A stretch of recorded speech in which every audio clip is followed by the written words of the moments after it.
Hello, my friend, and welcome to the 712th episode of the Sales Podcast. I'm Wes Schaefer Sales for your host. What do you think of the new stash, huh? Let's see if I keep it, huh? I don't know. But the wife doesn't like the gray in the chin, so I digress. Anyway, hey, we've got Mr. Gene Slade on today. He's the founder of LeadNinjaSystem.com. I caught up with him earlier this week. I was on his podcast, but he has spent his career in HVAC. Started at 11 years old. He has, oh man, I'm looking out the window and I see this huge branch fall.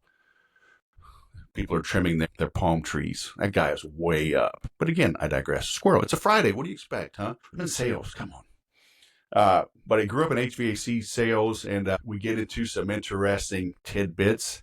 He sold against his father. He sold well. Then his father one-upped him, and then he one-upped his father. And then other things happen. So you got to tune in to listen to that. But we get into how are sales different today than before? How are they the same? How is he using technology for businesses? We get into the interest rate, the credit market, how is that affecting business? Tariffs, how is that affecting sales? And what's his recommendation? So he spent literally his entire life, even not only his adult life, but even at 11 years old. So he's very good at what he does. And you will learn a good bit about selling features, selling benefits, when to mix and match, where to focus, which one needed to be emphasized, and share some stories about some common folks that we know in the sales space, the training space, the personal development space. But he's the lead ninja. Go check out his website. Got the ninja sword. I asked him about that as well. Like, are ninjas better than jujitsu guys? I know what I think about that. But anyway, I've got my free daily email. I've been setting that up and working on that behind the scenes for a while. That is set up and running now. So wesmethod.com. I'll link to that in the notes in the description below. But I've been meaning to do that for a long time, and it's crazy how there's so much to do. I have to prioritize just like anybody else. But I love writing. I am using a new platform for that. So I'm going to start talking about that a little bit more. I'll have some links to the email tool that I'm using. Also, my mobile platform is built by the same guys. I've been, last couple of years, really looking at everything that I'm using, streamlining, cutting costs, but then spending more on some of these tools when it makes sense. And actually, Gene and I talk about that as well. When should you invest? Spend more money on better stuff? And when can you get away with the average stuff? But I have already streamlined. This rest of this year, I'll be streamlining. I want the best, and I'll pay for it. Okay. I'll invest in it because it's with AI, with the changing world climate, with our changing economy, second best doesn't cut it. You need to know that the tools you have are professional grade and will live up, will perform under pressure. And I share a story about that. My dad taught me running big job sites on how he determines who's good and who's not. And it all comes down to the tools. Okay, so if you want to know more about that, hit the website, hit the contact us, and I'm happy to set aside. You pick a 15-minute call. That's free, and they usually go longer than that, right? If you've got sincere questions on technology, on your processes, on the tools that you're using, the challenges you face, I'm happy to do that and talk with you about it. But that is what I'm working on. So check the show notes. I'll have some links to those platforms as well. All right. But now let's bring on Mr. Gene. Gene Slade. Are you the radio sales ninja, the sales radio ninja, the sales ninja with the radio voice? What do I call you? It depends on who you ask. If you ask the right people, they'll call me HVAC hero. If you ask me the wrong people, they'll call me an HVAC villain. Nice. I'm going to call you a hero, man. Welcome to the Sales Podcast. How the heck are you? I'm doing good, Wes. Appreciate you having me on the platform. It means a lot to us. How's Florida, huh? It's nice here in SoCal. Is it nice? Gorgeous, man. I mean, I think it's like 76 degrees right now. I actually slept in today. I didn't get my workout in yet, but I'm going to get that as soon as we're done here. But beautiful sunny skies. Stand up while we talk and just hold the kettlebell over your head. I'll tell you when to put it down, all right? We're disciplined around here. Get it. So what's this sales ninja, man? Empowering sales leaders to achieve their full potential. And you got a regular look, these are decorative swords, right? Like we marched with them. They're not really sharp, okay? But like, I think you have a real sword. No, What's it's up with not that? real. It's not real. One of my students who is now a business owner, I brought him into the industry years and years ago, and he sent me that the other day just as, a funny thing. It's a wooden sword, but I think it All was pretty right. cool. So in the industry, so your background, it was HVAC? Yeah, so when I was 11, my father owned his own heating and air conditioning company, and he said, "Boy, you want food, you want clothes, come to work." So I did. And I think he must have canned me 11 or 12 times that first year. Anytime I'd leave the basement without any, something we didn't need anymore to save a trip, it was like, boy, go sit in the truck the rest of the day. So he was tough. He was a really, really tough dad and a tough boss, but he made me a really good installer. And that was a great Nice. foundation for the rest of my. You ever see that meme? It says, "You can't hurt my feelings." I used to hold the flashlight when my dad repaired our car. You can't hurt my feelings because I don't have any anymore. My dad beat him out of it. My dad, he was in commercial installation. Yeah, I was working with him, I think by 12, commercial job sites, and he started his own thing. So I'd be the helper, Yep. which was gopher, which was mule. So running the truck, get this, wrong stuff. Let me show you.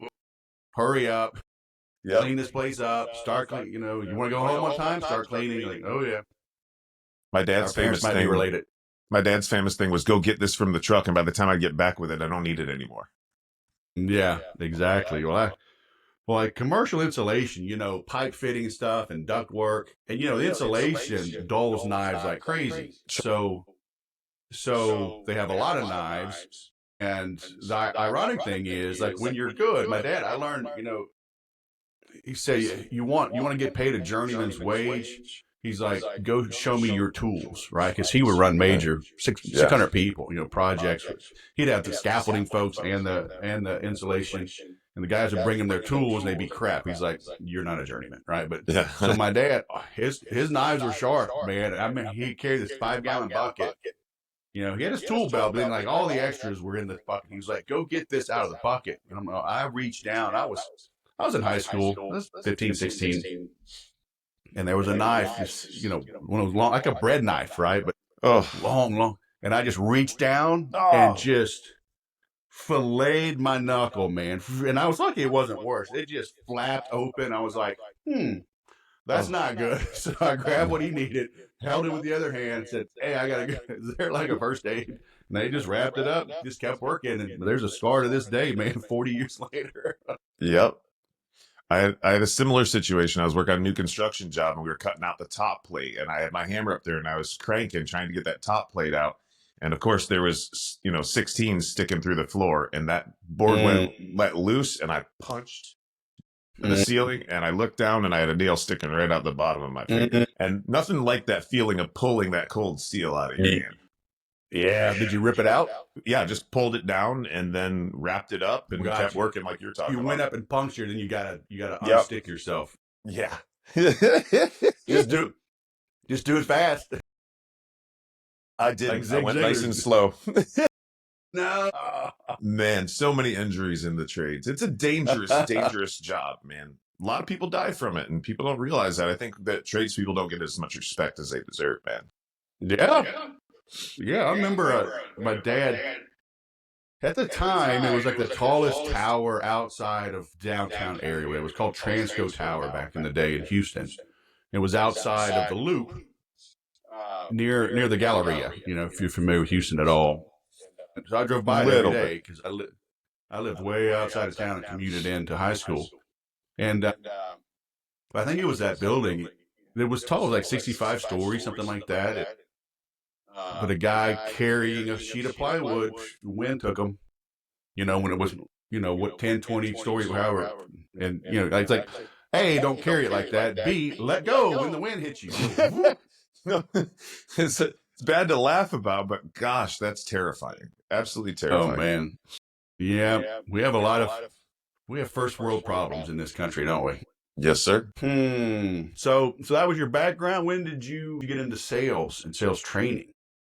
So I spent from the time I was 11 until the time I was 20 in the field doing install and stuff like that. Never really did any service, but around the time I was 2021, I started getting irritated because there was these guys that were coming into the industry that didn't have the experience that I had, and they were making twice the money that I was making. So I ended up sending out 50 resumes to Florida, 50 to Michigan, and went on just a tour of interviews and ended up taking a job at the most expensive heating and air conditioning company within 100 miles of my town in Michigan. And boy, was that a learning experience to have your first job be the one where you're 20, 30% higher than all the rest of the competition. I had to learn how to sell value really quick. Why Michigan? Were y'all from there? Yeah, I grew up in Michigan, and obviously, I don't think anybody would want to live there full time for their entire life. It's so damn cold. But around the time I was 20, I was standing at a gas pump in February, and the wind was just whistling through me, and I was in 5 inches of slush up to my ankles. And I just said, to hell with this. I got to get out of here. I got to go someplace warmer. So I reached out to a mentor down in Florida and ended up going on a tour down there with a bunch of interviews. Didn't accept any of those positions, accepted another one. And a signing bonus and everything to come down. Because I was already doing, this is over 20 years ago, I was already doing over $1 million a year, like 3 years in a row. And I didn't know Nice. anybody else that was selling that much. And I was trying to get out of the industry because I thought I was top dog. And I ended up finding somebody else who was doing about 800,000 more than me in Florida. And I was like, shoot, I need to go learn from that person. And that was really how I got to Florida. So how do you how? And then on the day that I accepted my position there, he left and went to Tampa. So I moved halfway across the country to learn from this dude, and then poof, he's gone. But 6 months later, he did recruit me to come up to Tampa, and we built a big organization up there. I was going to say that's where the ninja came in. You found him in the dead of night and fed him to the alligators. But I'm glad it worked out better than that.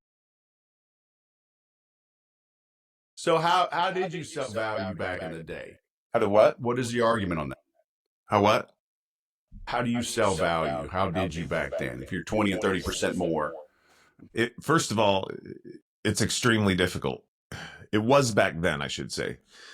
First and foremost, I started doing things that other people weren't doing, right? And specifically load calculations.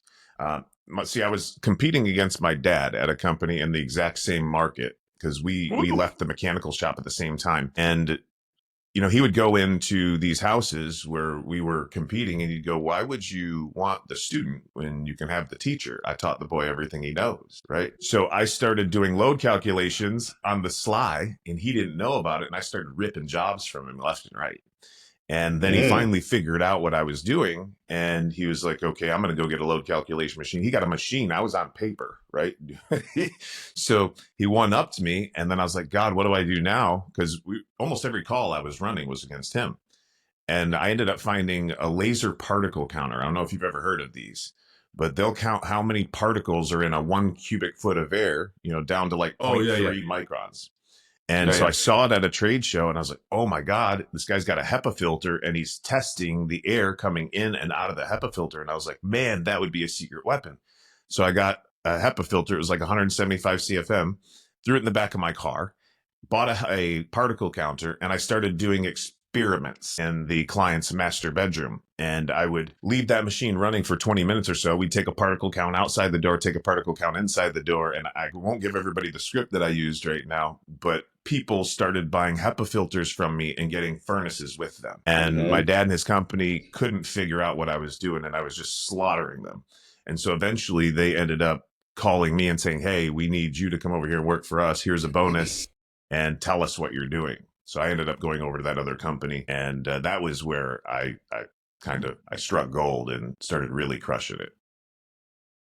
You know, show your dad your tricks. Let him go work and make all the money because it's your inheritance. And then you can like hang out and goof off. Come on, man. Yeah, I told my dad, I said, I don't want any of your money. Make sure you spend it all. And when you run out, you let me know. I got more for you. I want all my dad's money. I don't want any of the stuff. Like when you die, I want you sleeping on a cot because I don't want to be getting rid of stuff. It's a mess, but yeah, I'd rather they got rid of it all before, you know what I mean? So there's nothing to deal with. Yeah, I mean, we're literally dealing with this right now with my mother-in-law's estate. And it's like, oh man, praise the Lord. My brother-in-law and my wife, they're they have good friends. They came over and like, we know somebody, and this estate sale guy, like in his 70s, he's done this like his whole life. Just put her at ease. He's like, let us do it. She's like, oh, praise the Lord. So it's just like, you don't want to be dealing with that stuff. It's like everybody got what they wanted, so they can remember grandma, and it's like, let's move on, because it really is. It's, we get all this stuff, and it's like, nobody wants my plaque from the Murrieta Chamber of Commerce. Right. What do you think? And it's like, I'm gone. I don't care what you do with it, So, Right. well, so you grew up, so you were living in Michigan when you started working, and then, because I was thinking you were in Florida and then had moved back, but you came down to Florida later and Yeah. and just stayed. Yeah, I was born in Rochester, Michigan, and I was there until until I turned 21. And then about the Gotcha. time I turned 21, took off. I saw this funny story on Twitter. This lady was talking about it. She's like, I never really knew this thing about Michigan. And then my husband, I got married a guy, he's from Michigan. And everywhere we go, we see people, he sees the license plate. Oh, you're from Michigan. And they do the mitten thing. She's describing it. Where did you grow up? It's like, that's so funny, man. Every state, every region has their unique, is that a colloquialism or whatever? I don't know, man. I'm funny. not that smart, and my vocabulary is not that big. That's Why one is too many syllables abbreviation in that such word a for big me. word? One too many syllables in that word. So, are you working now with, like, specifically with tradespeople, or do you work with any type of sales? Well, we work with pretty much all trades. Okay. My foundation was HVAC and plumbing because my father owned the HVAC company, my uncle owned a plumbing company.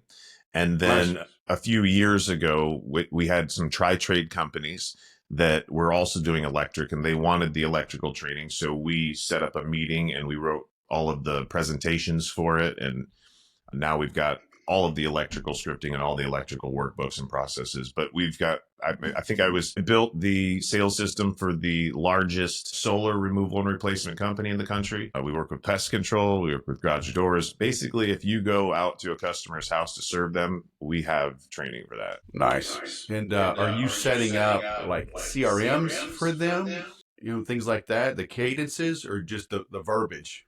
No, we're not. We have the ability to set up CRMs for guys that don't have them, but most of the guys that we work with are either on House Call or Service Titan or something like that already.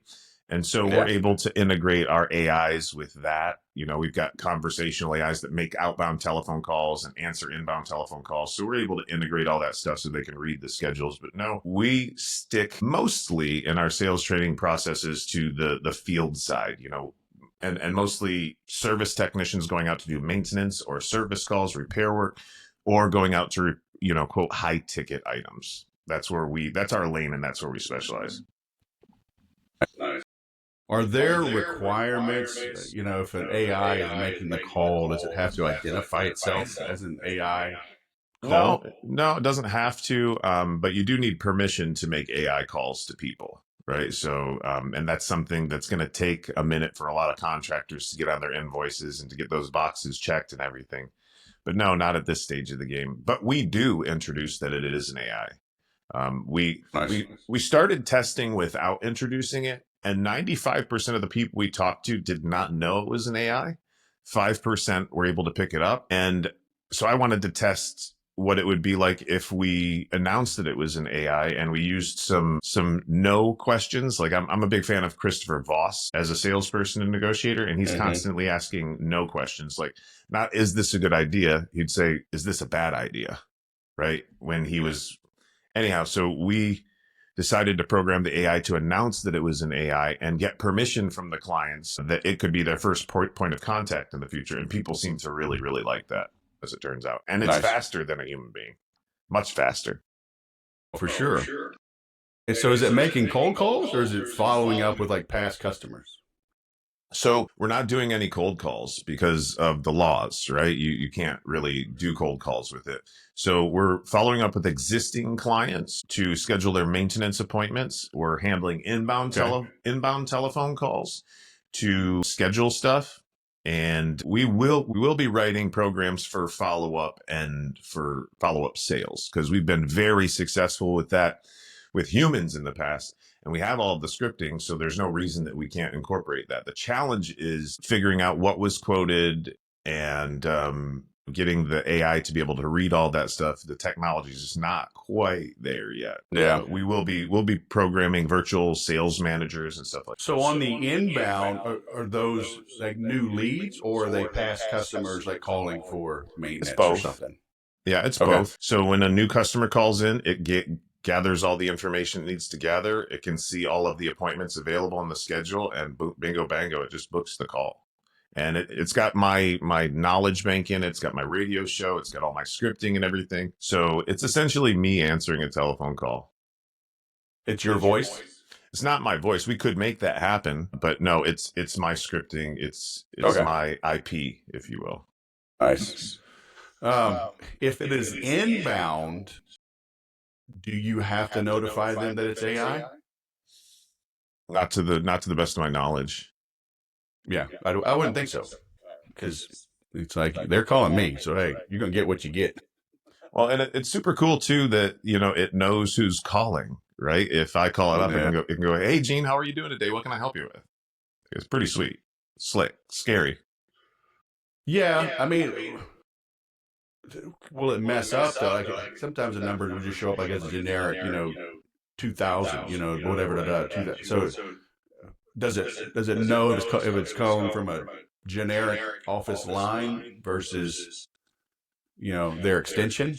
I couldn't tell you. See, I'm a really good salesperson. I'm not a great developer. I have developers for that. So I have buttons on my desk that I can push to get those kinds of questions, as Henry Ford used to say. Nice. Because obviously, if it's a cell phone, you know who it is. But right. Right. Or if it's a pre-stored number, right? But if we don't know who it is, it's just going to answer and say, hey, it's a great day at Benjamin Franklin Plumbing. How can I make your day? Yeah. So how are sales done today versus 20 years ago? Are things the same? Are people the same? Or are they tougher? Are they shopping a lot more? Are they comparing? Are they less trusting? Are they more trusting? I don't think it is much different than it used to be. I don't think people are much different. I think the information is different, right? We've got so much at our fingertips today compared to what, 2006, when iPhones and stuff like that were starting to come out. I mean, we've got the world in our palms. So I think the internet and social media has made people a little bit more skeptical about people and a little bit more cautious. But I think it's helped us in some tremendous ways as well. I mean, we can use it for follow-up tools. There's so much information now that we can grab and send out to clients that we want to follow up with. If you were considering buying a certain product and a salesperson kept sending you, clips or something, they're like, hey, I came across this today. It made me think of you. I thought you might be able to use it, and it's about air quality, or it's about a roof, or it's about plumbing, or it's about water leaking, or it's about mold or whatever, right? It's given us a lot of advantages. But sure, I mean, I think it's made people a little bit more skeptical, a little bit more cautious. Yeah. Is the quality of stuff being made, is it better? It seems like everything is like planned obsolescence, Our refrigerator, what a shit show, man. It's a Samsung, right? Dies constantly. My wife, God bless her. I mean, we got a big family, right? So, I mean, we literally need commercial grade stuff. 7 kids, and all their friends and relatives and cousins, and I mean, and so it's we go through stuff, and she found this Speed Queen, right? She looked it up. We needed a washing machine, and it's a commercial grade. But even California is changing, because it's like all metal parts, blah blah blah. Right. So thing's just a beast. But you got to go out of your way and do research to find these things. It seems like everything's just crappier now. Disposable, man. Disposable. And then when you start looking at industries like the HVAC industry, with all the government regulations and mandations and the way that they're making them switch to higher efficiency equipment and stuff, the education really just isn't keeping up with the technology. And so you got guys going out there who are selling clients high dollar systems, but they're not paying attention to what it's attached to. And that's causing massive, massive problems. And it's causing premature failures, and it's causing environmental problems inside of people's houses. So, I mean, I think it's a combination of, I think people are planning the obsolescence of the equipment that they're selling, but I think at the same time, it's a lack of education on how to put it in properly for the greatest lifespan. And that's a real shame for consumers. And it makes us look bad as industry professionals. Yeah. What are you seeing with this trend? So, Trump's only been in office for a minute, but, talking tariffs and whatnot, is that going to be good for your industry, bad for the industry? Well, I was talking to a couple of my larger clients 2 nights ago, and I was just asking them what they're seeing in the industry. And what they're telling me is that about 50% to 60% of the clients that are applying for financing are not getting it. Now, 40 to 50% are not getting it. So only about half of the people that they apply for financing are getting it. I'm also hearing that people are trying to hold off longer and not replace their systems, that they're looking at doing more repairs. And I told people this 18 months ago. I said, you better get your service departments in order. I've seen this movie before. Get your service departments in order. Make sure that your service department and your maintenance department is not sucking the life out of your replacement department, because replacements are going to go down. This happened in 2008 when the banks tightened up and they weren't lending to people. So I've had the pleasure of experiencing this before. And unfortunately, a lot of people are not listening. They're just going about their day as normal. And we're going to have a lot of contractors that are going to end up going out of business as a result of these banks tightening up the lending.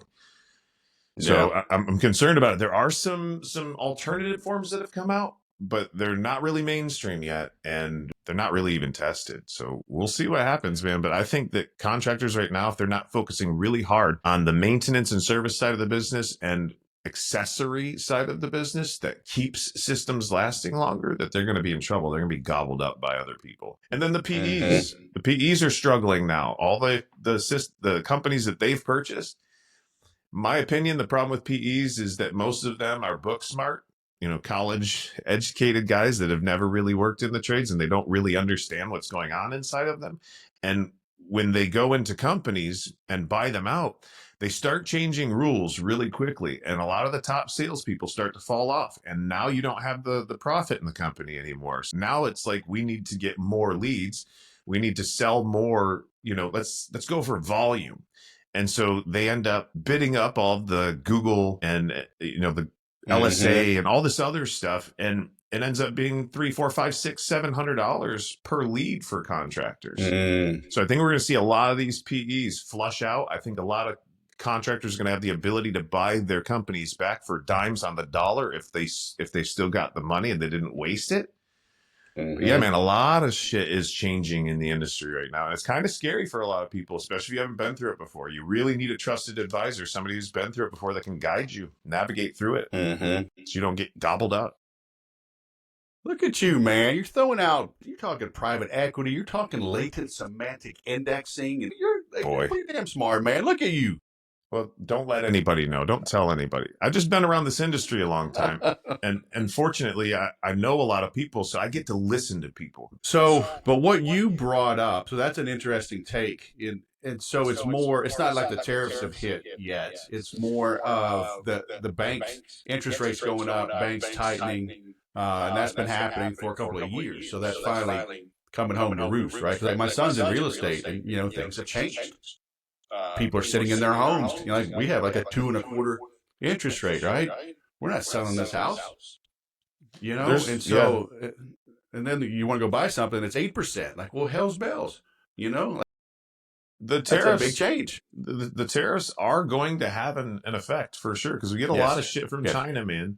And what most clients don't understand is that contractors have got to keep their cost of goods, the equipment, materials, somewhere around 30-35% maximum. So that means that if something goes up $1, we got to charge you $3, right? So and obviously prices have skyrocketed since COVID. And Yeah. I don't think they're going to slow down. It used to be people selling systems for 13 grand that today are selling them for 26. Yeah. And obviously that has an impact. Interesting. I guess everything's made in China, huh? I mean, are there American-made, water heaters? I think Bradford White might be. I don't know. I know there's a lot of shit assembled here, right? But I mean, how many of these parts actually come from overseas? It's a shit ton. And hopefully with this new president, we'll start to get some manufacturing back. We'll start to take some of our soul back that's been sold overseas. Yeah. So what are like common mistakes you see sales teams making? What's one of like the first things you fix when you're brought in? Well, so I would say two things. I'm gonna go comfort advisors here and then establish. I'm just gonna take some notes so I don't forget, because I'm like a squirrel. I see something shiny on, I'm gone. So comfort advisors, high ticket salespeople, the guys that are selling re-roofs, or they're selling whole house repipes or whole new HVAC systems. What I see traveling the country time after time again is that these guys, the ones that are doing $1 million, $2 million a year in sales, they're considered to be the decent salespeople. What they're missing is benefits to the client. When they're trying to justify a price difference between them and somebody else, they're really only sharing the feature. As an example, we have a 100% satisfaction guarantee. Great, that's fantastic, but that's just the feature. You didn't share with me what it means to me, right? I didn't get to get a feeling. I want you to buy emotionally, right? So I've got to attach emotion to it, because otherwise you're going to go with 2 chucks in a truck for half the price as me, and we're going to be fixing it for the next 10 years. So if comfort advisors out there could take the benefit and attach it to the feature that they're talking about with the client, they'll have massive success. And this is how I usually double or triple those guys' sales. So I have a 100% satisfaction guarantee, which means that it's impossible to waste your money with us, right? That's the benefit, right? We do drug testing on our technicians. Drug tested technicians show up on time more often, get the job done right the first time more often, and have fewer callbacks, right? Those are the benefits. And if you're just sharing the feature with the client, they're not able to connect emotionally with it. So that's the number one largest challenge that I see that high ticket salespeople and comfort advisors and project managers have. On the other side, have you ever been sitting with a client, guys, and trying to get them interested in something and they just had zero interest whatsoever? It was like they were ignoring what you're saying. That's because there's no need established. That's because you're selling a product, not selling a problem, right? In order for a client to want a product, they have to believe that there's a problem that needs to be solved. And you guys are telling the clients about products that they need and trying to sell them on benefits when there's no pain. You see, people spend money for 2 reasons: to escape pain or to experience pleasure. And they'll spend money way faster to escape the pain than to experience pleasure. So you've got to figure out, how do I sell the problem? And how do I do it using questions? And I know that might sound weird, but I can give you one quick example, if that's okay. Is that cool with you? So when it comes to surge protection, that's something that's pretty universal, right? We could be talking to electricians or HVAC guys here for sure. So what I see when I ask somebody to sell me a surge protector is they want to throw up on me. They want to give me all kinds of information about the surge protector, right? And that's not where I would start. I would start with questions and selling the problem. So I would go, Mr. Schaefer, why don't you have surge protection? Did you know that we get over 1.2 million cloud to ground lightning strikes a year here in this area? And when that happens, we get in-home surges. And did you know that when we get in-home surges, that your compressors and your motors can glow cherry red on the inside? Do you think that's good? Now they'll answer the question, no. Yes. Yeah. What do you suppose that does to the reliability of your system? How about the lifespan? Have you ever purchased a new compressor before? So you weren't aware that a new compressor is like $3,500. Can you see now why all of our clients just get surge protection rather than replacing expensive compressors, motors, maybe even a whole system? I'm selling the problem as opposed to selling a product, and I'm selling that protection from that problem. And so that's what people are missing. They're puking all over customers, talking too much, And you don't talk your way into sales. You talk your way out of them. You listen your way into a sale. Yep.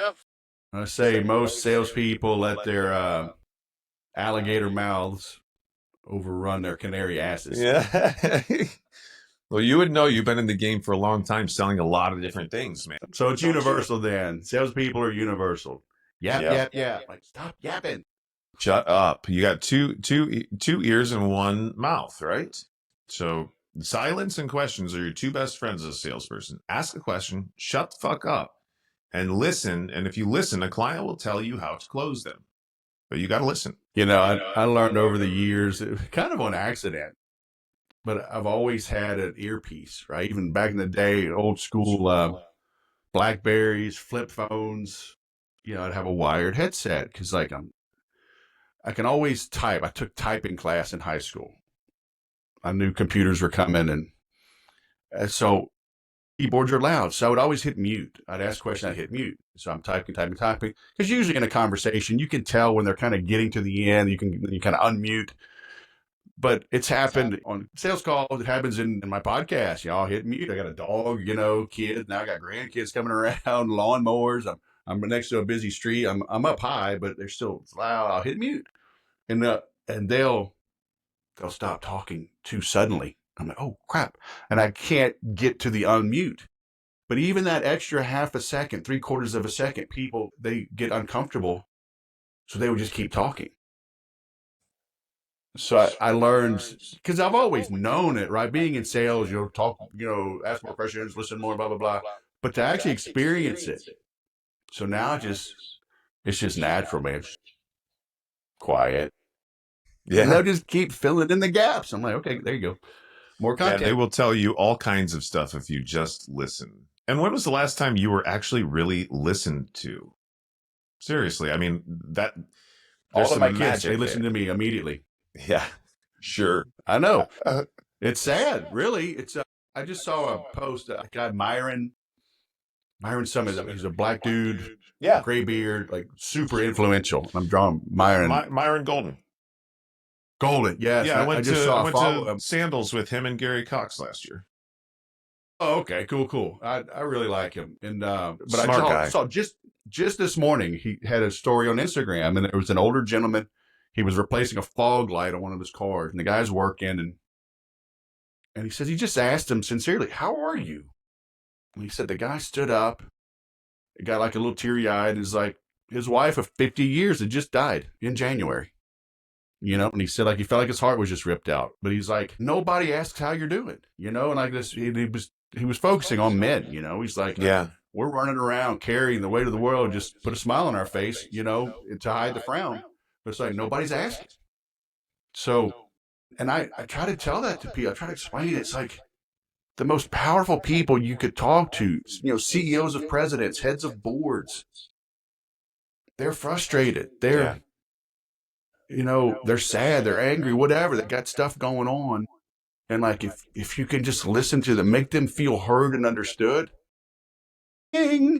And it's like, just be a decent human being. And it's sad. Like I look back, like I've always been good at sales, and I've never used cheesy lines, no high pressure. No. It's like, I'm like, how are you? How can I help you? Like, no, this isn't a good fit. What? Like I've told more people no than yes. Like, what? Like, I don't want to just sell you just to make a buck. Yeah. You'll be so mad. And especially with the internet and social media. You can't, you will kill me online, so I'm like, what's going on? But like, that's not normal. It's not normal anymore. It doesn't seem like, for people to be genuinely interested in other people and care about them, right? What was it? It was Zig Ziglar and Ed Foreman that both said, people don't care what you know until they know that you care about them. And once they know that you care about them, man, they will share their wealth with you. It's amazing if you can demonstrate some caring and do the right thing for people. Keep your eyes off of your commission. Keep your eyes off of your wallet while you're working with them, and everything will work out just fine. Yeah. Crazy. Well, man, who should contact you, and what do you want them to do? So I got your website up here, geneslade.com. Yep, there's geneslate.com. There's also leadninjasystem.com. But if you want to reach out to us, the best way to do it is via one of the social profiles. Just go to @Geneslade, GeneSlade, and you should be able to find us. Shoot us a message. I've got a team that helps me monitor all that stuff. So you might end up getting a hold of me. You might end up getting a hold of one of my fantastic ninjas. But that would be the fastest way to reach us. And follow us on all those social platforms. Man, I can't tell you, Wes, how many people have went from zero in the trades to making $250,000 a year just consuming the free content that we put online. And of course, I'd love for everybody to come to us and purchase the paid stuff from us. But hell, you might have to start consuming the free stuff to make enough money to be able to afford us, because we're not cheap. But go online, start watching the free stuff. Wes, I put out 339 pieces of content in the last 28 days. So, like, there's tons of content. Hold on. I gotta put my coffee down. It's a lot. Okay, that's a lot. And we're about to scale that to double and triple the amount of content. So we do our best to put out as much content as we can to help people. And if I help them first, typically they end up seeking us out for more help later. Yeah. I need help reading all that. Yeah, no shit.